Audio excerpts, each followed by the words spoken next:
everybody. Hi, this is Dan Nolan, the managing broker of Exit Realty Solutions out of Griffith, Indiana, proudly serving both sides of that little borderline we call Illinois and Indiana.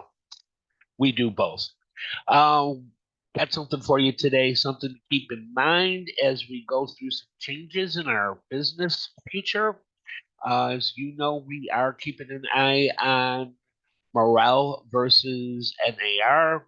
They're trying to decouple the buyer's agent commission from the seller portion of how things work. And it looks like we're going to be moving into buyers are represented by buyers agents and get paid by the buyers. Sellers get list their own realtor and they only pay for him. It looks like we will be moving to that direction. It's going to take some time to run through the courts. It's not quite set in stone, but when you look at how the legal system works, it doesn't look like NAR is going to win this one. So that means that we're going to have to get ready to be a professional buyer's agent or proficient at being a buyer's agent. I got something here on how well your relationship grows when you actually promote the idea that this is state mandated paperwork that we keep on file for when the state asks for it. This is a state document, and that's how I start my conversations. Um, and if it's an Indiana customer, I put the Indiana office policy in front of them at the same time. This is paperwork that we need to keep on file to protect our business and to comply with state regulations. It's okay to go there. It's why we do this is to protect our business. Um, give a minute on this thing. I want you to take a look at this. I already tweeted.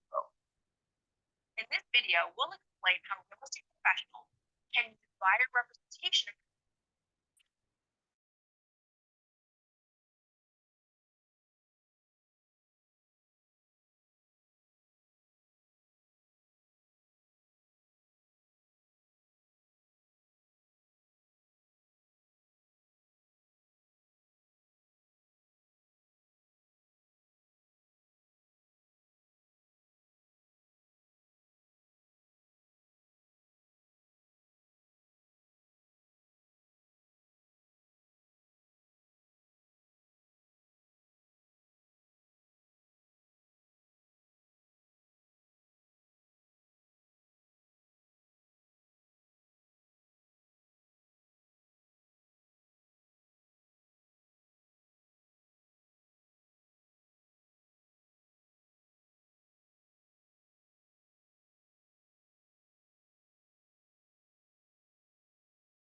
Be sure to explain all provisions of the agreement to a buyer client before they sign.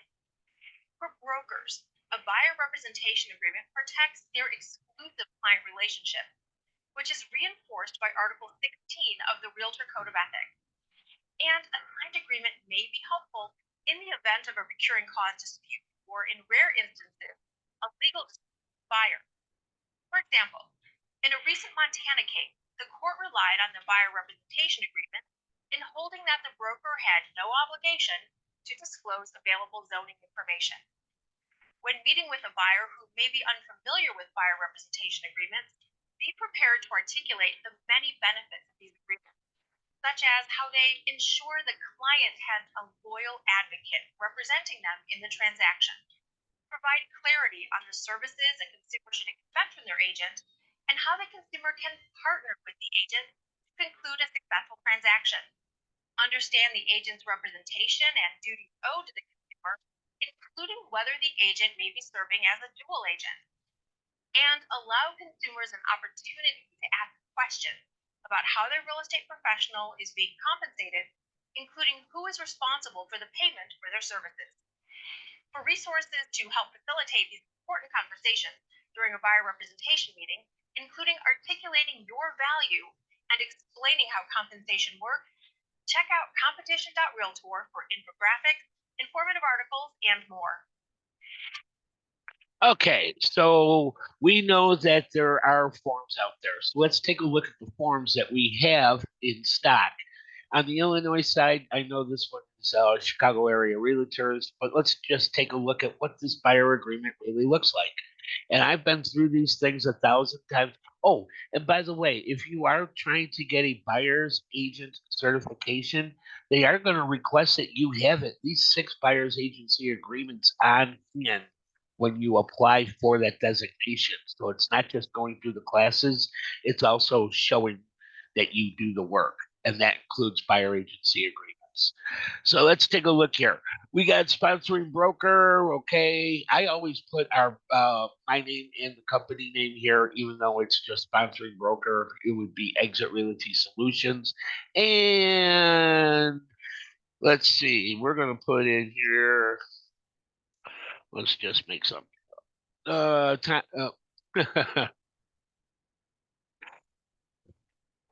I'm just gonna make something up. All right, Tommy Lee's gonna be buying a house today. Tommy's doing it by himself.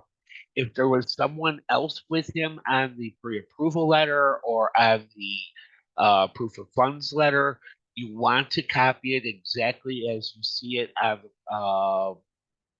proof of funds. Term, I usually do 6 months. I'll take this out to about it's December. I'd kill this thing off in December. We should have them a house by then. Compensation. Now, typical turnaround time on terms are depending on the season. If you're picking up customers in October, November, it's a little bit different. You may want to make it a full year. It's up to you. During the summer, usually 3 years, about 3 months is enough, but I typically keep mine 6. It's a little difficult right now. Compensation, you guys have discussed what you're going to be looking for as far as uh, what you're going to be compensated for. You can put here, here's a trick that I've done.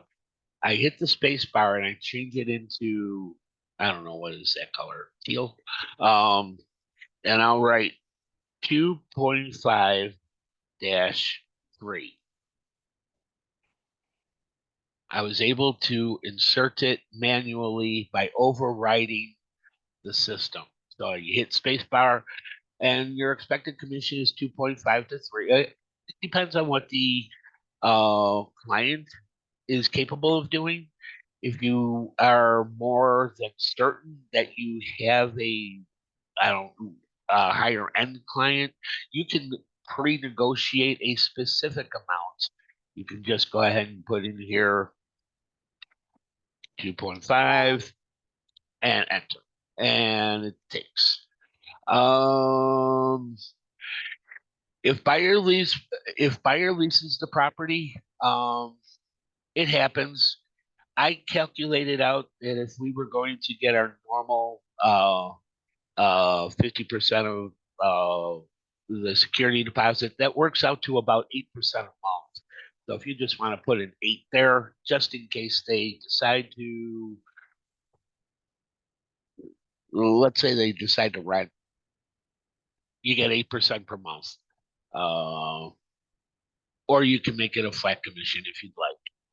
Non-referred, this is going to also become a sticking point. Here's a clause here that you should be aware of. You can charge on both sides, Illinois and Indiana. You can charge a non-refundable retainer.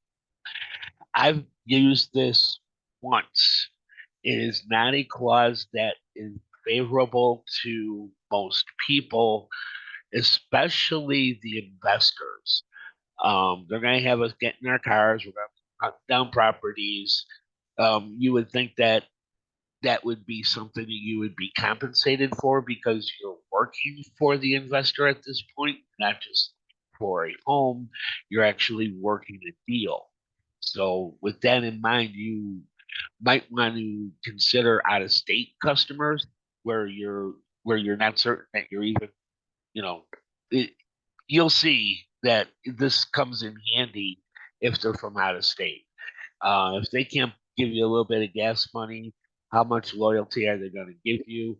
If they give you any pushback, I can always say, okay, well, it can be refundable at closing. And then the next step would be, okay, I will just go ahead and eliminate that and put it in zero. Minimum services, this just repeats what's in our code of ethics. Designated agent, that's where your name goes.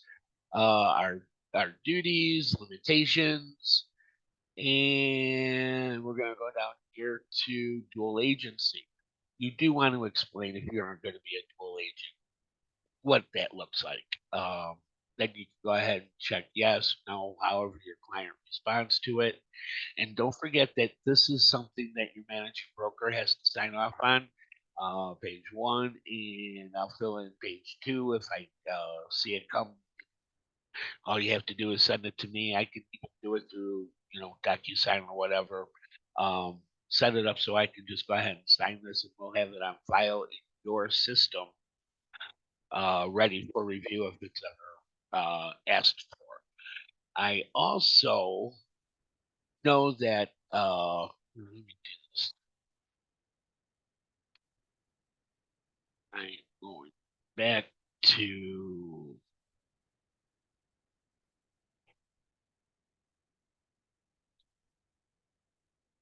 uh,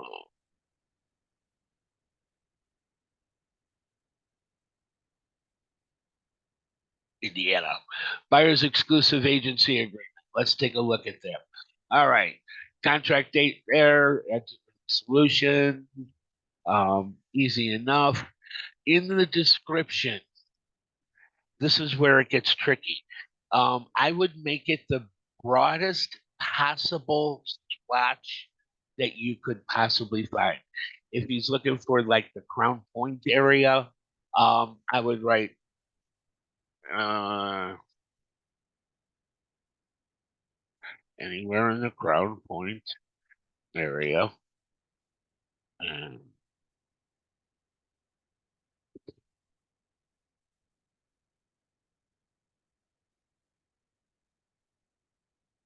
not exclusively.